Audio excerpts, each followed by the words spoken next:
Before the unraveling that transformed my life, my days were defined by simplicity. I grew up in a small town where summers were spent with my friends playing pickup games and winters involved skating on frozen ponds. College shifted that routine into a fast-paced blur of classes, parties, and ambitious dreams.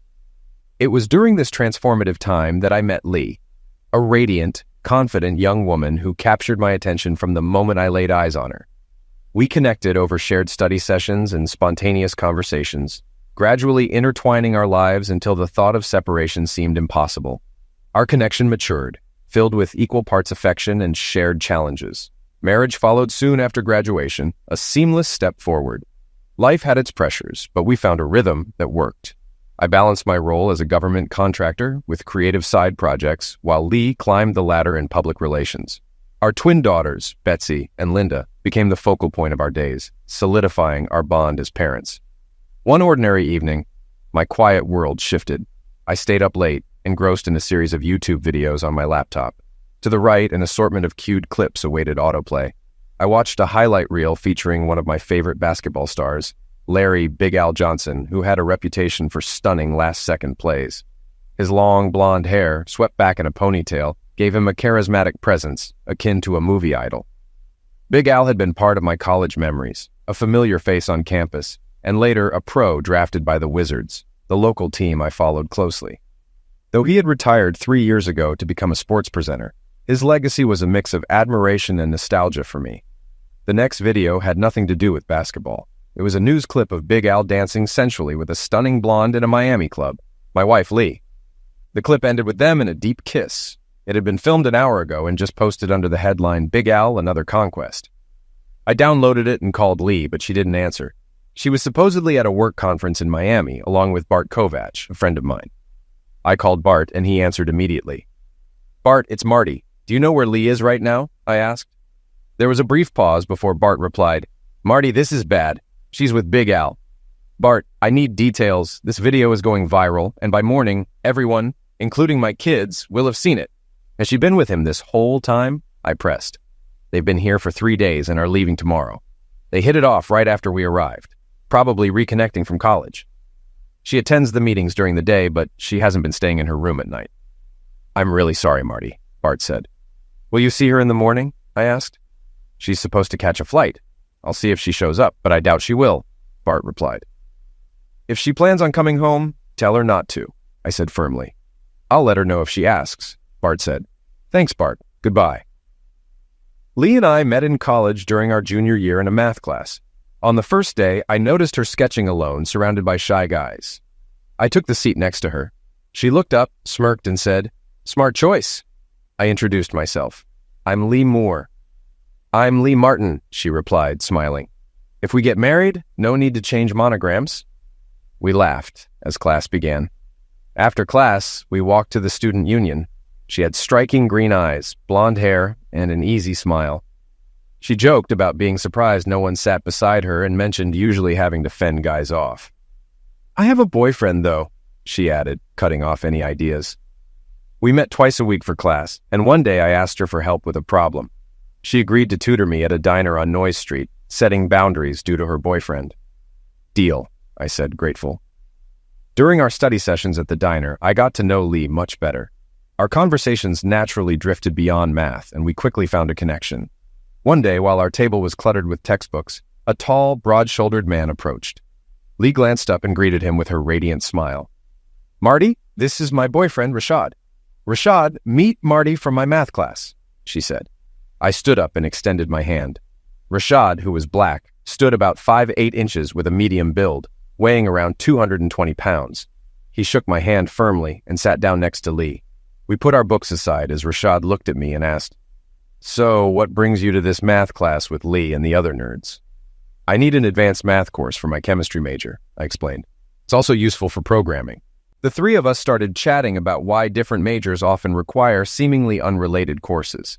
The conversation was lively, and I quickly realized Rashad was sharp and engaging. So what are you studying? I asked him. Physical training, Rashad replied. I play hockey, but my backup plan is to teach high school. Ideally, I'd like to become a PE teacher. Good plan, I said. Better than mine. Chemists and programmers do get hired, but I'm not quite sure by whom yet. Rashad chuckled. And what about you, Lee? I'm studying business, she said, a confident smile crossing her face. I like the idea of making money. As the semester went on, I spent more time with Lee. I had an off-campus apartment and invited her and Rashad over for dinner one evening. Rashad brought his neighbor Stephanie, who was gorgeous and had just finished high school. She and I had a casual friends with benefits relationship. The dinner went well. I made fish stew, spinach salad, and we had cookies and ice cream. The women drank wine while Rashad and I had beer. Lee and Rashad left around midnight after we played bridge. All four of us surprisingly enjoyed it. None of us had partnered up before, but it got competitive. Rashad and Stephanie teamed up, while Lee and I were on the other team. Lee had a unique bidding style that I picked up on, and we managed to pull ahead and win. Stephanie stayed the night. She was beautiful and passionate, but we both knew our relationship was just casual. She had a boyfriend back in her hometown. I never asked what he thought about us. That evening turned out to be significant because Lee asked me to join a backup bridge tournament at the Army base. I agreed. Meanwhile, Stephanie somehow got Rashad's phone number, probably at dinner without me noticing. I saw them together 2 days later, walking across campus toward our building. I followed them briefly as they went inside and got in the elevator, which stopped at the 4th floor, where she lived. I wasn't sure what to do. The bridge tournament took place on Friday. 2 days later, I was in my room by the window, reading and watching the activity outside. After a couple of hours, I noticed Rashad leaving through the front door. I decided to walk over to Stephanie's room and knocked. She shouted something before opening the door a moment later. She looked flushed, wearing flip-flops and a tight dress with no bra. "Hey, Steph," I said. "Not now, Marty. I'm not in the mood for company," she replied sharply. Then her expression shifted. "Oh, Marty, you saw it, didn't you?" "Yeah," I admitted. She gave a wry smile. "Well, did you enjoy the show? It might seem wrong on Shad's part, but I don't feel bad. I actually feel great." "Sorry," I said, feeling awkward. "Don't worry about it. I'm figuring out what to do next," she continued. "Just don't mess things up between Lee and Rashad. He's just fun for me like you are. Honestly, not even as much as you. If you were in Lee's shoes, would you want to know if Rashad messed up?" "Yes," I said. "Me too," she replied. The bridge tournament turned out to be a lot of fun. The Army team was impressive at cards, but Lee and I managed to place 3rd out of 20 teams. Not bad at all. Lee mentioned we'd earned points, though I wasn't sure what that meant. As we walked to my car, she suddenly asked, "Why didn't you tell me about Rashad and Steph?" I couldn't decide whether I should. "How did you find out?" I asked. "Steph told Rashad that you knew. He brought it up," she explained. "I'm sorry. I got curious and ended up seeing them." "What did they say?" Lee asked. "We're taking a break for a few weeks to figure things out," I said. "Oh, okay," she replied. Then she looked at me and said, "Marty, I want you to take me to your place. If you want to, that is." "Oh, I definitely want to," I answered. I drove faster than usual to my apartment. We hurried inside, and once the door closed, Lee kissed me deeply. She pressed her body against mine, and I responded by pressing my arousal against her. She pulled back, grabbed me, and led me to the bedroom. I quickly removed my shirt and pants, including my underwear. Lee was already undressed except for her underwear and sandals. I knelt down and slid her underwear off slowly. Sex with Lee was incredible. I brought her to climax twice, and the 3rd time we finished together. Oh, Marty, oh my God. I believed her. I'd always thought we were meant for each other. I'm average-sized in pants. Maybe a bit more, but I focused on pleasing her, which worked well that night. Lee rested for a bit, then started exciting me again. I returned the favor, and it worked perfectly. She climaxed strongly, and I followed soon after. We lay there for 20 minutes, gently caressing each other. I got up to use the bathroom. She followed. "Shower?" she asked in a sultry voice. We took a long shower where I pressed her against the smooth wall and made love to her. Afterward, we cleaned up and returned to bed, eventually falling asleep. The next morning, I got up to brush my teeth, and Lee came in just as I was finishing. I handed her a spare toothbrush. Once we both took care of my morning breath, we addressed my morning arousal. During breakfast, Lee asked, "Am I as good as Stephanie? Am I as good as Shad?" We looked at each other, then she smirked. "He's bigger, but you're better. Steph is great, but you're amazing." From that day forward, we were together. Lee practically moved in with me. Rashad was against it, but there wasn't much he could do. He soon found someone else and often spent time with Stephanie, too. In his senior year, Big Al moved into our building on the 4th floor. Sometimes I saw him with Stephanie. He didn't live with her, but they were frequently spotted coming and going together. We exchanged greetings until one evening Steph invited us over for dessert. Big Al was there. It was a pleasant evening, and I found Big Al polite, intelligent, and maybe overly attentive to Lee. Perhaps Steph noticed too, as we weren't invited over again. Lee and I got married at 20. Right after college, I started working as a programmer for the government at the Pentagon. Lee got a job at a public relations firm, focusing on advertising for corporations aiming to influence government officials, senators, congressmen, and agency reps. I inherited a house from my grandfather, located close to work. The lease had ended, so we moved in. The house had 3 bedrooms, a spacious kitchen, a garage converted into a living space, and a finished basement, which needed some work. I tackled that project with the help of a high school friend who ran a construction business in Virginia. Lee became pregnant, and at 22, we welcomed twin daughters, Betsy and Linda. Not identical, but quite a handful. Lee took a year off, and I reduced my work hours to give the twins the care they needed. By the end of that year, I switched to contractor status, allowing me to work from home.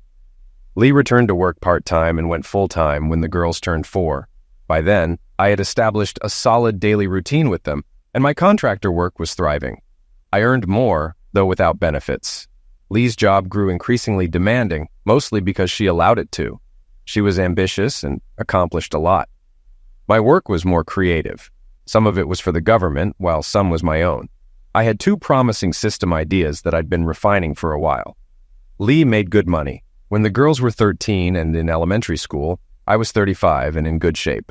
I jogged and played table tennis, which might not sound challenging, but try it against skilled players. Before seeing the video of Lee and Big Al, I would have said our bed life was satisfying, at least for me. However, after 15 years together, while I didn't think we were stagnant, I suspected Lee did. I looked up Big Al's address, just 3 miles north of us. I wondered if what I saw in Miami was recent or had been going on for a while. I also had more questions. I asked the girls to do DNA swabs, and I did one myself. This was the day after I told them about the YouTube video. I needed to protect them from any surprises at school. It was Friday, and they had school with tests and group activities. At 10 a.m., Lee called. I saw it was her and let it go to voicemail. "Marty, pick up. Please, Marty. I love you. I made a mistake. I'll be home this afternoon." "Oh, God." Her sobs were audible. One of the house improvements I made was an electronic entry system, so I changed the code. The converted garage stood unused but was fully furnished. I moved Lee's clothes and essentials there. My mother and Lee's mother both called, wanting to know what I planned to do. I didn't know and said as much. I logged into Lee's Gmail and went through a month of emails, old and recent. I checked the trash folder, no messages from Big Al. There were some work-related emails and a few about the conference, with hints from a coworker who was also headed to Miami. Lee's flight was due at noon. I ignored her calls and asked a friend at the airport to keep an eye on arrivals. He saw Lee exit with her work group looking around. He discreetly filmed her on his phone as she collected her luggage and lingered by the exit. 5 minutes later, Big Al appeared, also scanning the area and heading for the baggage claim. My friend followed him. Lee, holding her suitcase, noticed Big Al, turned, and walked away. Big Al retrieved his suitcase and went outside. Lee was waiting for a cab when Big Al approached her and spoke. She shook her head. A taxi arrived and the dispatcher directed both into it. My friend sent me the video. 20 minutes later, a taxi pulled up in front of the house. Only Lee stepped out, looking frantic when she realized her code no longer worked. She knocked and rang the doorbell repeatedly. I opened the door and she burst into tears. "I'm so sorry, Marty. I never imagined things would turn into such a mess," she sobbed. "You don't live here anymore, Lee. Your things are in the garage. Until you find a place, maybe you should stay with Al," I said coldly. "Oh, Marty, there's nothing between us. I love you," she pleaded. "You publicly humiliated me and made me a laughingstock. The girls at school, who knows what they're going through because of this? You're cruel. Get out of my sight." Her face fell as she stumbled backward. She sat down on a lawn chair and cried. Our neighbor, Mrs. Cunningham, noticed and came over to talk to her. After their conversation, Lee went to Mrs. Cunningham's house. I called Lee's mother and let her know Lee was nearby and could use some support. Ellen, her mother, sounded indifferent, but agreed to come by in an hour. I sat in the kitchen sipping coffee, trying to process everything. The events of the night before felt like a blur. I called an attorney I knew who referred me to family law attorney Joan Ellis. I scheduled an appointment for Monday, but 30 minutes later, Miss Ellis called me back. Mr. Martin, this is Joan Ellis. You set an appointment for Monday, correct? I'm calling because of your wife and the basketball player? Yes, but how did you know? The video doesn't mention her name, I said, surprised. A reporter uncovered it. Big Al is big news here, especially when it comes to gossip. I thought it would be best not to wait until Monday. Can you come tomorrow morning at 10? Yes, 10 works, I replied. Please write a brief history of your relationship with your wife and any interactions with Mr. Johnson, if any. I'll also need financial statements, if possible, she instructed.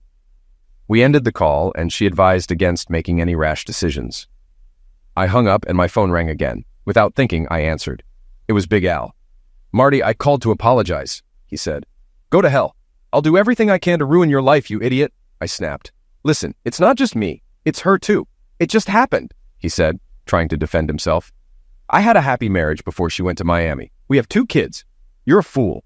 If you see me, you better run. I said it calmly, with no raised voice or emphasis. There was a pause, and he hung up. Now I had his number. I logged into our shared phone account and checked Lee's call history. I saw Al's number appear only after she reached Miami, just twice. I didn't have access to today's calls. I assumed their meeting was unplanned. I checked Wiz's schedule. They'd had a game in Miami on Wednesday where Big Al was the MC, confirming he was there for work. The doorbell rang. My parents and Lee's parents were outside. Lee was gone. I let them in and offered drinks, which they declined. They sat down while I stood at the living room entrance. Well, I prompted. My mom, Lacey, spoke up. We had a quick talk outside. We came to see how you're holding up. I sat there, quietly sobbing, my grief evident. When I finally straightened up and looked at my mom, she later said my expression was so full of devastation and pain that she couldn't fathom how it could ever be healed. My dad spoke up. Is there any chance you'd be willing to talk to Lee? She asked us to check. Why? I replied bitterly. Nothing she says will matter. She destroyed our family. And it wasn't just a one-time thing. She didn't even try to hide it from her co-workers, and now everyone knows. Ellen, Lee's mother, intervened. I know she made a terrible mistake, Marty. A huge one. And she realizes that. But you have your daughters, and you and Lee have shared so many years together. Maybe it's worth trying to save if you can. I don't see her as my wife anymore, Ellen. And I never will again. She's just the mother of my children now. Ellen's eyes softened with empathy. You're hurting, Marty. Your pride is deeply wounded. You need time to move past that. Your marriage can't end because of just a few days. Ellen, I care about you and respect you, but what your daughter did is beyond repair. Please, don't ask me to consider reconciliation. It's not going to happen, I said firmly. She raised her hands in a silent gesture. I added, all of you should start thinking about what life will look like after the divorce or once it's official. My mom started crying. Just wait a few days, Marty, just a few. Your dad and I can take the girls for the weekend. We'll take them to the lake, I agreed. Just then, the girls arrived home from school and knocked because the code had changed. They were surprised to see their grandparents. They wanted to tell me about their day. It wasn't all that bad, I said. Betsy was close friends with Sharon Davis, who asked her about the video. Betsy admitted she hadn't seen it, but was aware of it. Sharon wanted to know if her parents were getting a divorce. Betsy said she didn't know. Linda didn't know either, but I did. We'll handle this later, I said. They weren't overly emotional. Linda asked, Where's Mom? She's next door, Ellen replied. Your grandparents need to talk to your dad, but I think you girls should pack for the weekend. You'll be staying with us and we'll take you to the lake. They were worried, but wanted to see Lee. We sent them to pack. I was against them seeing Lee, but the others thought it was necessary. I said she could see the girls on the porch, I insisted. After they packed, Ellen went to get Lee. Their suitcases were put in the car and they waited on the porch with their grandparents. Lee and Ellen approached. The girls didn't run to her, but stood waiting. From my bedroom window on the second floor, I could see and hear everything. Lee knelt in front of them and they all hugged. Mom? Linda asked with a trembling voice. What did you do? How could you be with that man? She sobbed through the question. I made a terrible mistake, Lee whispered. I need to figure out why. But I love you girls and your dad very much. Betsy wasn't convinced. She was the tougher one. If you loved Dad, you couldn't have done this. And it's all over the video. How could you? She cried. tears streaming down her face. Lee started crying too. "I'm so sorry, it was a terrible mistake." Lee hugged Linda while Betsy pushed her away. Lee stood up and ran to her father's car. My parents put the girls in their van and everyone went their separate ways. I sat on my bed, stunned and heartbroken. Then anger surged within me. I felt rage building and started shouting and thrashing. I went down to the basement and pounded on the heavy bag, imagining every hit landing on Larry or Lee. My hands turned sore and bruised by the time I was done. I resolved that both of them would face consequences. After tending to my injured hands, I had a drink and went to bed. It took a while to fall asleep, but I finally did. The next morning, I went for an intense, long run. Then I gathered my financial documents and went to the lawyer's office. Joan Ellis was a slender woman in her 40s with dark hair and eyes, dressed in jeans and a sweatshirt. We shook hands. "Sorry for the casual look. It's Saturday, and I was doing yard work," she said. "No problem. You look fine," I replied. She smiled. "Let's head to the conference room," she said, leading the way. I began, "Miss Ellis, I want to understand my options for divorcing my wife." "I can explain that, but are you sure you want a divorce? It's a difficult path, and you have 2 kids, right?" she asked. "Yes, twin girls, 13 years old, and I want custody," I said firmly. "Let's circle back to whether you really want to end your marriage. Has something like Miami happened before, or is this a first?" she probed. "I don't think she's done this before, but I can't be certain," I answered. "So you can't accept it if it's true?" she asked. "No," I said without hesitation. "Okay, let's talk about finances," Joan said. We discussed our incomes and roles with the children. Joan was pleased that the house belonged to me before marriage and that the girls had always lived there. She felt our work schedules and my role as a stay-at-home parent would likely favor me in custody proceedings, though nothing was guaranteed. I made about the same amount as Lee, but my income was less consistent. Joan thought neither of us would be required to pay child support.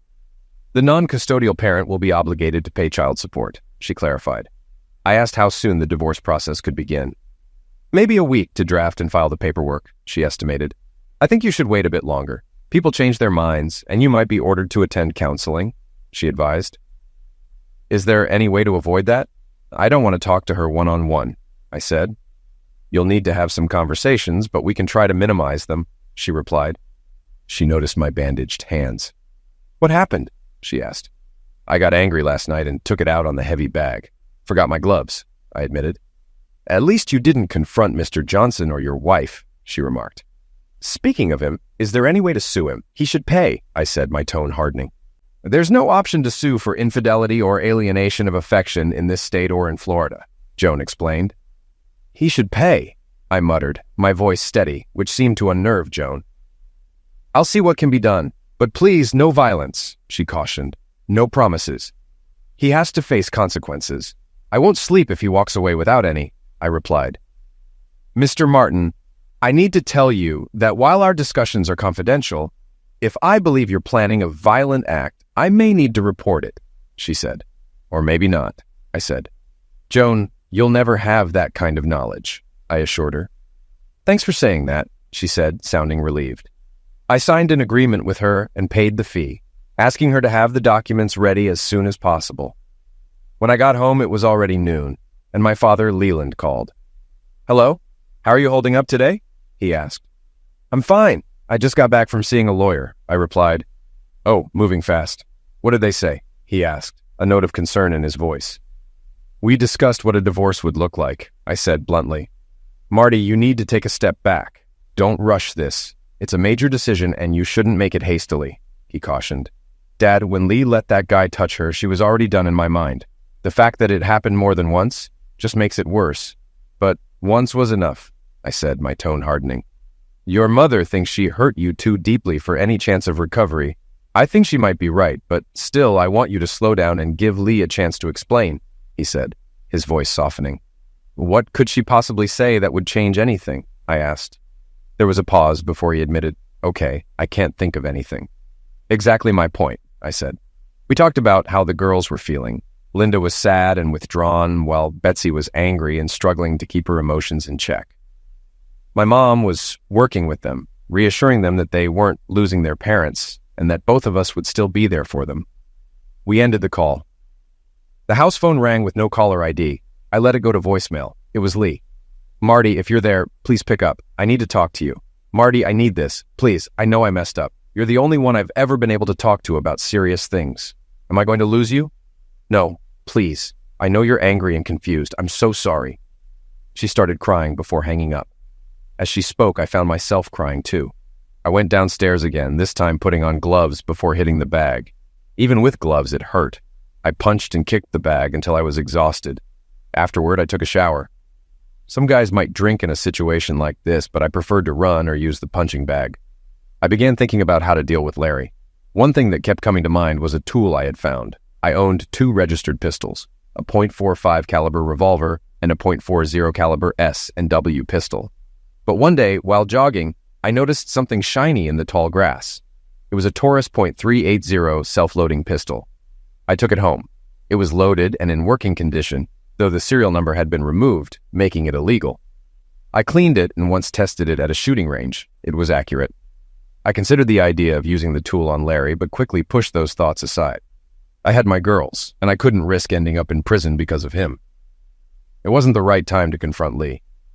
I knew eventually we'd have to talk, but the idea of seeing her now made me feel sick. Alone in the house, a wave of despair washed over me. It felt like a heavy blanket suffocating me, pinning me to the couch. Breathing became difficult and suddenly panic set in. I jumped up knowing I needed to move and went for a fast walk. My path led me by Larry's house. I didn't linger but noted that security seemed minimal. The house was large and new, close to the street with a basketball hoop in the driveway. No car was in sight, but there was a large garage in the back. I walked by, made a loop, and passed again, discreetly taking a few photos with my phone. I then walked past Lee's parents' house further north. Their cars were parked out front, and Lee's car was still in our garage. I hurried to a store, bought a prepaid cell phone and a Diet Pepsi, and then returned home. It was 3 p.m. on a Saturday. I made a sandwich, though I only managed to eat a few bites. The moment I stopped moving, the despair crept back. I took out the .380 pistol and drove out of town to a friend's property with an open shooting range. No one was there. He and his family were in Florida. I shot through 2 boxes of ammo. The pistol was cheap but reliable, slightly heavier than a high-end model. On my way back, I stopped at a pharmacy and picked up 2 neoprene thigh wraps. Back at home, I fashioned a body holster to hold the .380 at my lower back. I tested running with it and found it worked well. My phone had been off all day, and I hadn't checked emails. When I turned it on, there were 11 voicemails, around 20 texts from family, colleagues, and friends, and countless emails. The voicemails were from Lee, Ellen, and my mom, all saying similar things. "Please contact us. We need to talk."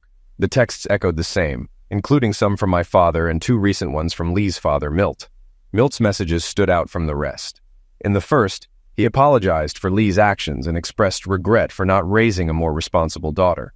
In the second, he asked if I wanted to meet and talk privately, away from the women. I called him, but it went to voicemail.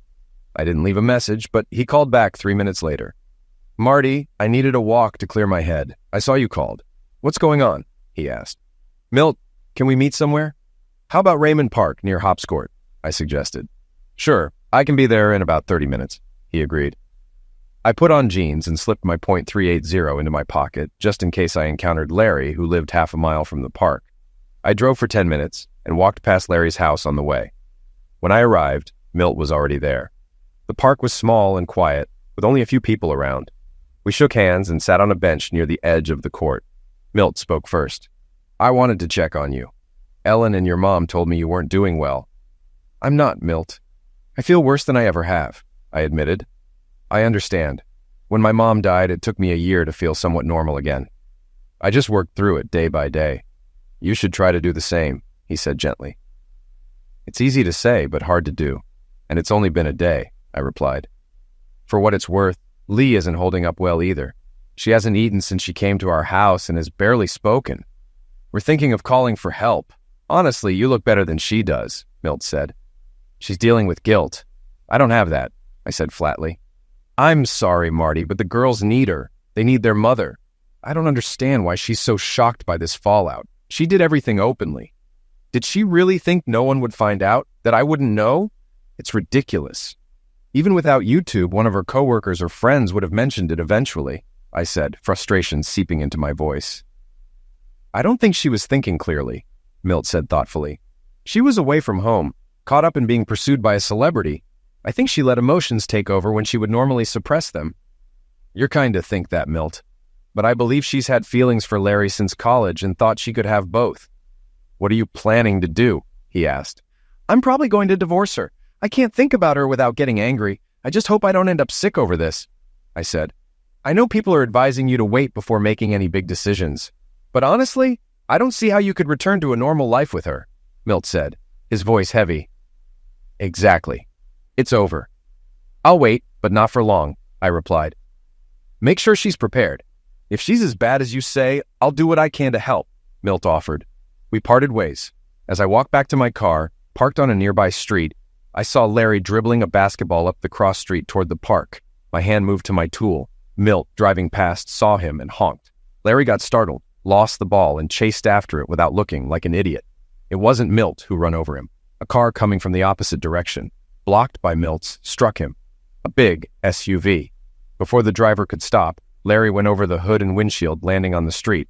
Milt kept driving. I ran over to Larry, who was still alive but barely conscious. The SUV driver rushed over, yelling, I already called emergency. The hospital was only about 4 blocks away. Larry recognized me and tried to speak, but no words came out. I watched as he faded.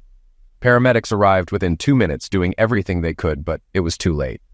Big Al was gone. I felt a mix of relief and betrayal. The police showed up, and I was anxious since the tool I had was illegal, even though I had a concealed carry permit. I answered their questions, gave my name and address, and they let me go. The elderly SUV driver was shaken, and I told him and the police that it wasn't his fault. Larry had just run into the street.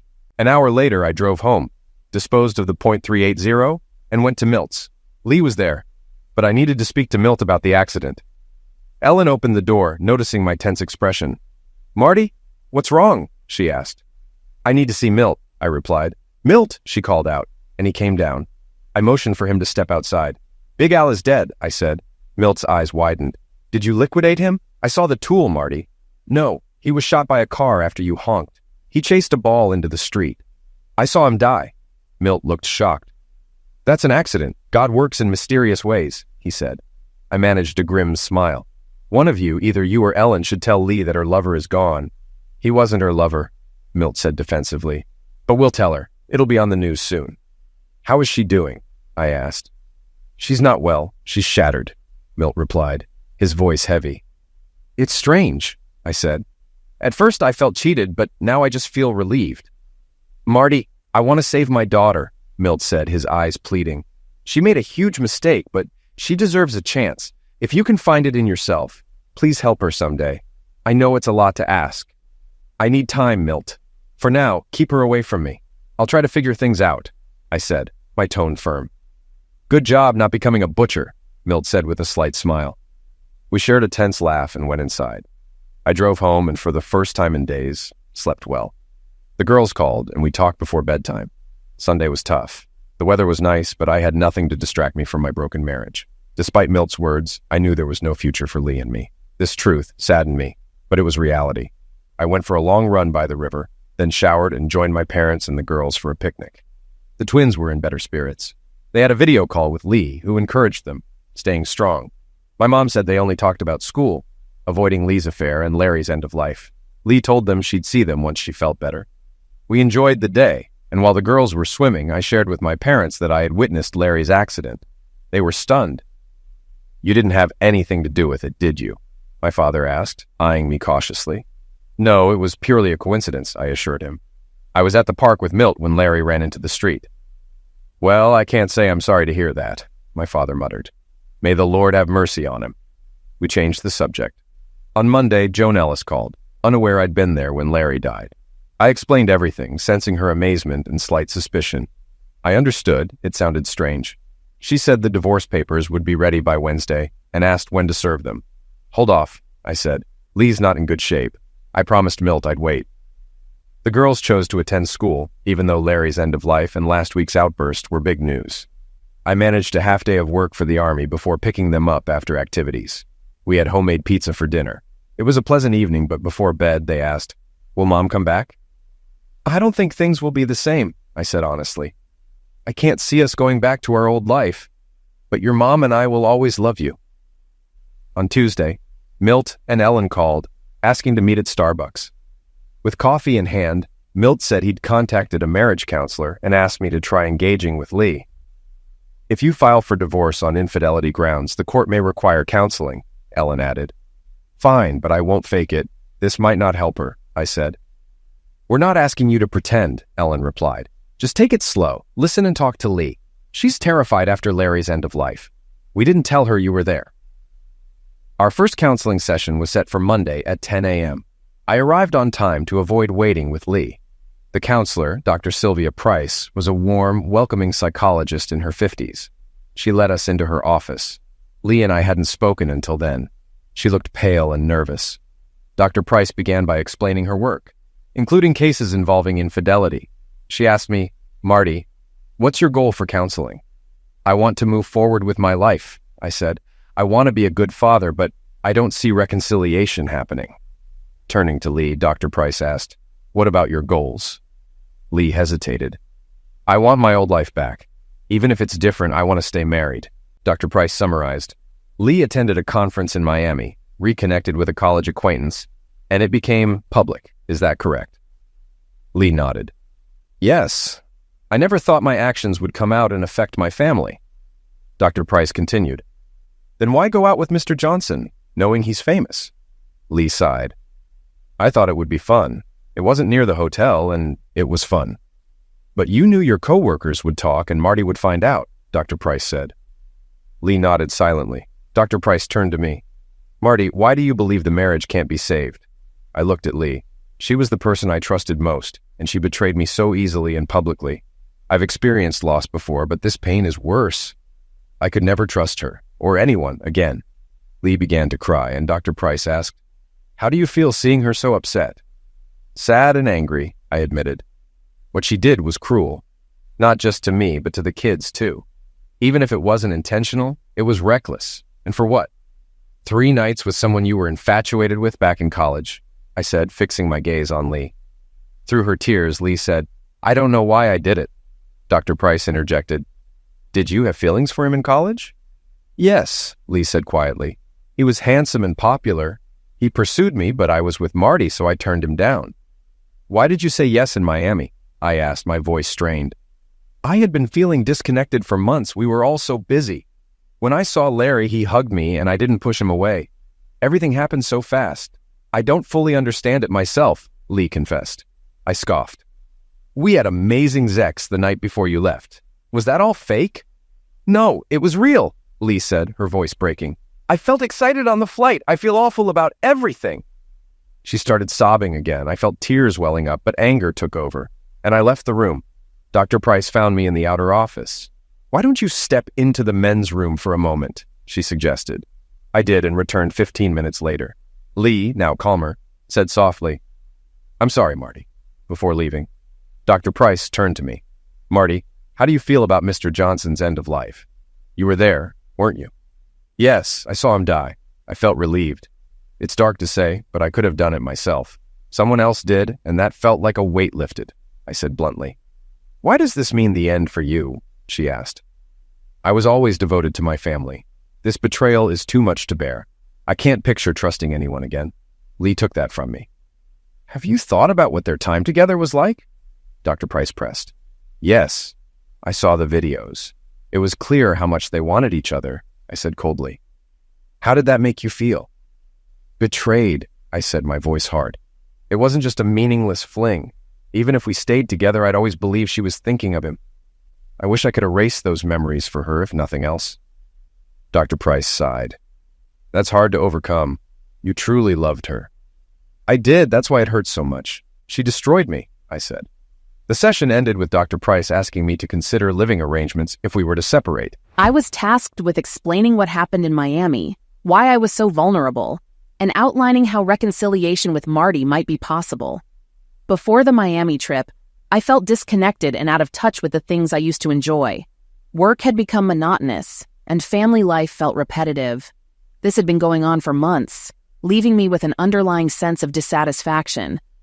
I looked forward to the trip, hoping it would bring some change.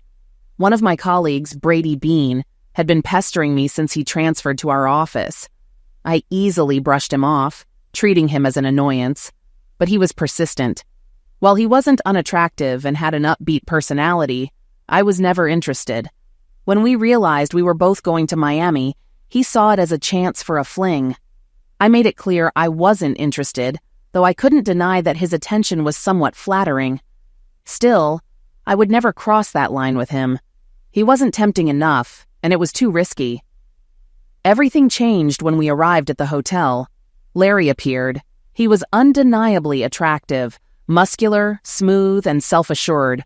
When he hugged me enthusiastically, I was instantly caught off guard. I realized that if he pursued me, I wouldn't resist.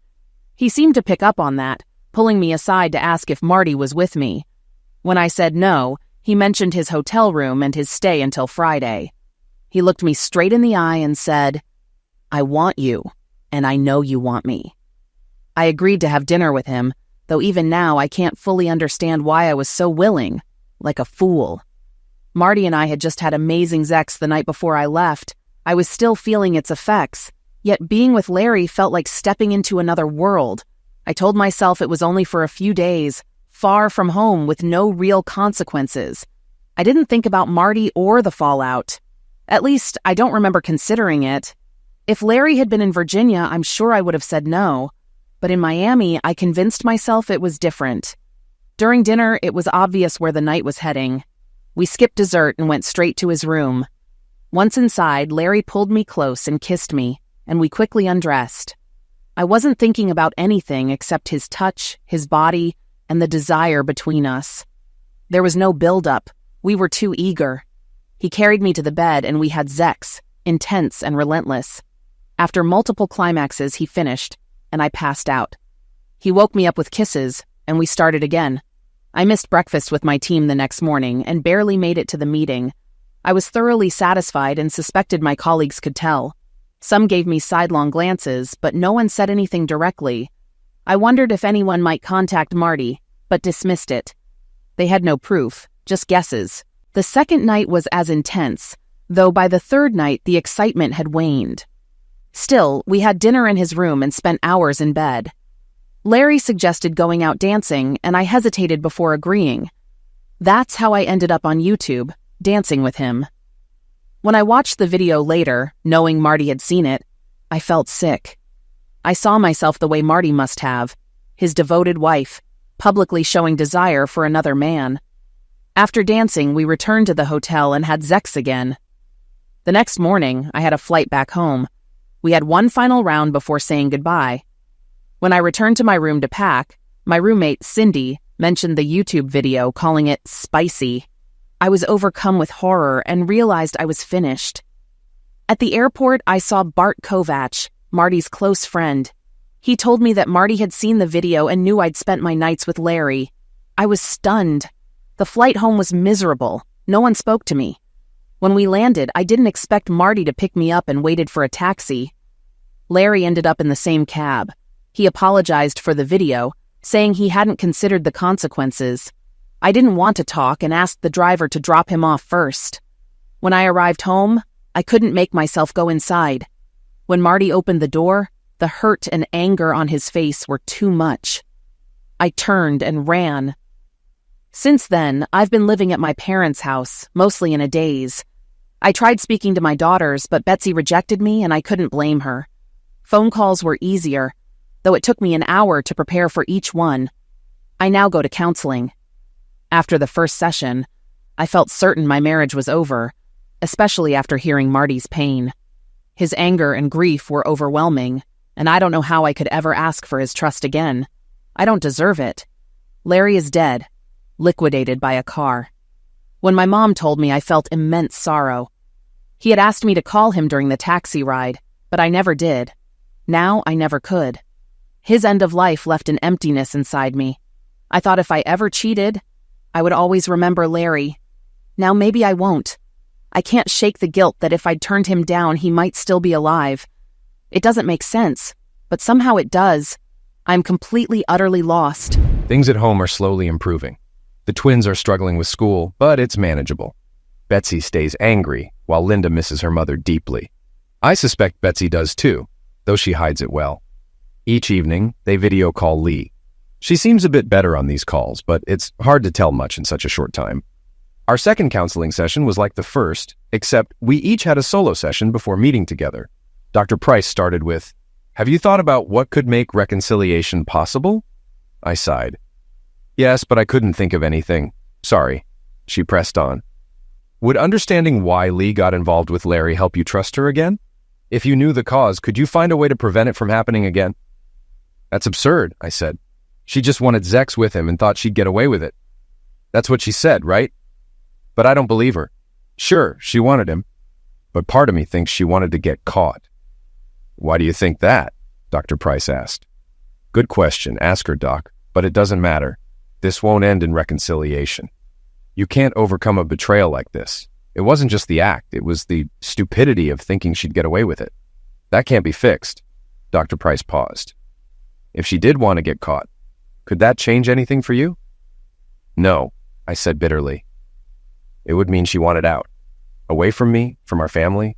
Maybe she craved drama or excitement. If Larry were still alive, she'd probably be with him now." When we met together, Lee kept asking for forgiveness. I didn't believe it. Even if her apology was sincere and her actions made sense, I couldn't stay with her. It would be like living next to a ticking bomb, always waiting for it to go off again. By the end of the session, I'd made my decision. I called my lawyer and asked him to file for divorce. There was no other way. Today, I was served divorce papers. I keep writing in this journal, hoping for future clarity. During this week's counseling, Marty seemed less angry, more resigned. It was clear we were done. I've read about grief stages, and acceptance is one of the last. Marty has accepted our marriage is over, with my affair as the final blow. The divorce papers didn't surprise me. I saw this coming. Now, I need to contact a lawyer. I returned to work this week, and the atmosphere was cold. Everyone knows about my affair and sees me as the woman who broke her family. Even Brady Bean, who once pursued me, has kept his distance. It's his loss. I know he'll probably approach me, assuming I'm vulnerable, but he's wrong. My lawyer suggested I ask for joint custody of the girls. Since Marty owned the house before our marriage, he'll likely stay there, especially as the main parent. The girls might live with us on alternate weeks if I find a place nearby, or maybe we'll switch weekends. It all feels overwhelmingly sad. I told my lawyer I'd admit to the Miami affair and asked him to speed up the process. I don't want anything from Marty. No money or prolonged fights. We can split the savings evenly. It's painful that years of marriage have come to this. Just broken memories. But at least I didn't end up like Larry. I don't feel sorry for him. He shares the blame. He didn't have to choose me, but he did. I'll never understand why. Dr. Price suggested my dancing, overtly strange behavior, and inability to hide the affair might mean I wanted an exciting new life. I don't believe that. She said Marty thought I wanted to be caught, to escape our marriage. Now I'm free and I hate it. I have no appetite, no interest in Zex. I don't go out and have turned down Brady Bean multiple times without temptation. It would be easy, but I can't do it. I wonder how long this emptiness will last. The divorce was finalized today. I received primary custody of the twins who will stay in the house. Lee will have them every other weekend, 2 weeks in the summer, and either Thanksgiving or Christmas. They'll probably get double gifts for Christmas. The settlement has been unchanged for 6 months, as Lee already rented an apartment 2 miles away. I invited Milt and Ellen to visit anytime, and they often do. They also see the girls at Lee's on weekends. I haven't dated seriously, but have gone out with a few divorced friends from our circle, sharing dinners or bowling nights. We spent a week at the house without the kids and were intimate. The Zex was good, but I made it clear to them that after what I've been through, there would be no commitment. Everyone knows what happened, so they understand. A few people believe I'll eventually move past my fears, but I doubt it. This is a long journey without an endpoint. The pain of imagining Lee with Larry is still as sharp as ever, though I try not to dwell on it. The twins have adapted. Linda is kind to Lee, but Betsy holds grudges like me, which might be a problem. I've only shared this concern with Ellen, not Lee. Lee and I barely speak. She knows I prefer it that way. Seeing her is too painful. Ellen mentions that Lee has become reclusive, and I rarely see her. Despite living close and sharing social circles, I don't feel sympathy for her and never will. I never understood why she did it, and I doubt she does either. It seemed like a coincidence of events, her vague discontent, the trip to Miami, and meeting Larry, all aligning to destroy our marriage. A year later, Milt Moore played golf on a Saturday with his old friend, Fred Cunningham, an electrical engineer. As they walked from the 9th hole, they spoke in low tones. "How are you holding up, Fred?" Milt asked. Fred nodded slowly. "I'm doing okay. I agreed to follow through as planned, and everything unfolded just like you said it would." He always played golf on Saturdays, even after retirement. It was routine for him. I felt a pang when I saw the news about him running into the street. It was a tough call, but I did what needed to be done. Your horn startled him, and it shocked me too. Milt nodded, a serious look on his face. It went smoother than I expected, almost as if it was meant to be. "I couldn't believe it when he died," Fred continued. "I called emergency, and Marty was there. Later, he said he felt cheated. I wanted him to witness it for closure," Milt said. "He had a tool, and I was worried he might do something drastic. My granddaughters deserved a normal life, and if Marty had been arrested, it would have been because of Lee. Did Larry deserve to die? Hard to say. But Marty and the girls deserved to move on and live." They never spoke about it again, walking side by side down the path.